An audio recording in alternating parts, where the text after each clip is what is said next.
Il y a aussi la menace, judiciaire. Est-ce qu'il y en tu sais, on Oui, peut j'ai eu aussi ça aussi. assécher financièrement un Oui, opposant oui, oui. en accumulant les poursuites, judiciaires pour que, bah, en gros, que tes frais d'avocat t'anéantissent. Ça aussi, tu as subi ça? Ça aussi, j'ai subi ça bien plus tard, avec une boîte que j'ai moi-même créée, qui est Yogosha, dont je me suis fait dégager en 2018. Donc Yogosha, je l'ai créé, avec des potes marocains en 2014. On l'a Yogosha, déménagé. donc j'ai été voir pour préparer l'émission, c'est une boîte, en fait, quand tu es une entreprise, tu vas, soumettre à Yogosha, je sais pas, ton code et puis tu as plein de hackers qui vont essayer de venir la hacker, c'est ça, non? Ouais, si tu veux. Non, pas du Non, tout. mais corrige-moi, je le Non, fais pas à du tout. l'arrache. Ça, c'est la façade, sympathique, et OK. gentille de Yogosha, que j'ai lourdement contribué à construire. Ouais, c'était l'idée de départ.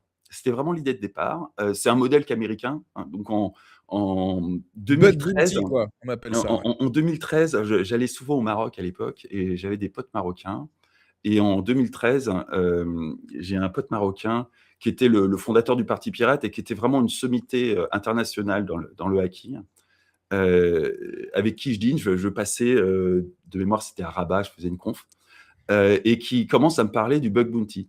Et à l'époque, je me retrouve dans un dîner avec plein de hackers de vraiment haut niveau et ils étaient tous comme des fous à gagner d'un pognon de dingue, en, identifiant des failles et en les revendant à travers ces plateformes de bug bounty à l'éditeur du logiciel sur lequel ils avaient identifié la faille.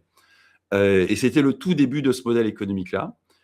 Et donc tout le monde était, extatique devant, ces nouvelles plateformes américaines et puis Abder, qui était donc mon pote, me dit: «Ah ouais, mais il faudrait monter un truc comme ça pour, la zone MENA, l'Europe, il y a un truc à faire, il y a pas de raison qu'on passe par des plateformes américaines».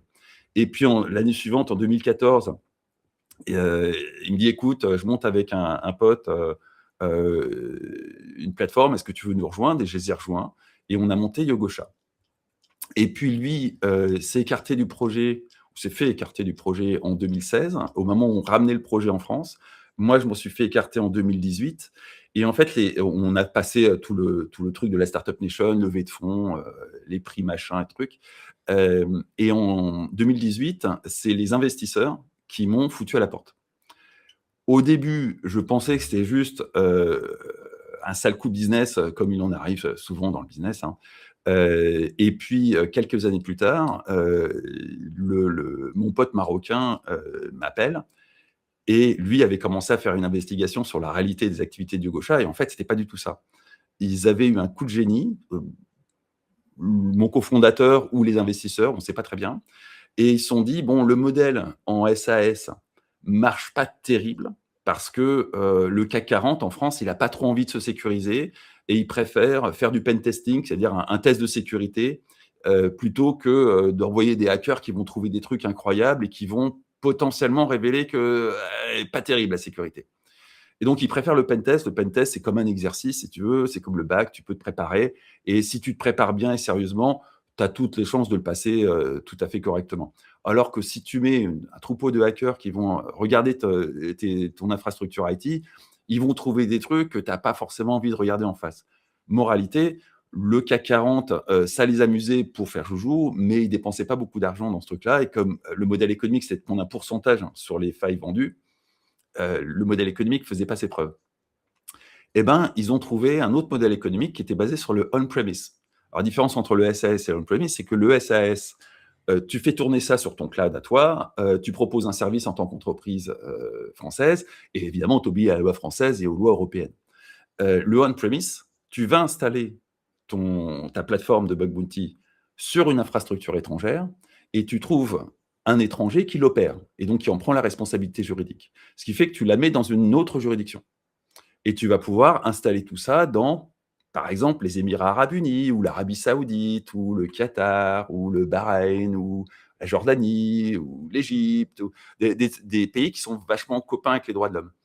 Ce qui fait que, ton activité qui auparavant était de vendre des failles, devient d'une part de fournir une plateforme collaborative où, tout un tas de gens vont pouvoir travailler sur, tu as une faille, c'est bien d'avoir une faille, mais pour faire quelque chose, que ce soit réparer quelque chose ou, instrumentaliser la faille pour attaquer, il faut que tu fasses intervenir d'autres personnes. Donc ils ont étendu ça à vraiment un environnement collaboratif et puis ils ont étendu ça à du recrutement de, qu'on peut appeler cybermercenaires, et puis de la vente de 0D à des gens qui sont fort peu recommandables. Et ça, j'ai eu le malheur de m'attarder là-dessus sur Twitter. Ils m'ont attaqué en diffamation, j'ai gagné en première instance, ils m'ont attaqué en appel, j'ai gagné en appel, mais la justice, face aux lanceurs d'alerte, croit bon de te laisser régler la facture d'avocat. Donc ça m'a effectivement coûté les factures d'avocat. J'ai pas du tout été condamné par la justice. La justice a reconnu que ce que je racontais était parfaitement exact, mais Parce à côté qu'en France, tu peux invoquer l'article 700, mais ça va te filer, quelques centaines rien du d'euros, tout. quoi, en fonction de la défense auquel tu as dû faire Non, non, appel. non, non, il faut dire les choses telles qu'elles sont. En France, la justice n'est pas du côté des lanceurs d'alerte. Mmh. C'est-à-dire Ouais. que, grosso modo, le message de la justice, c'est: écoutez, monsieur Epelboin, vous avez raison. Effectivement, c'est une violation flagrante des droits de l'homme. Vous avez tout à fait raison, mais la liberté d'expression, ça a un prix.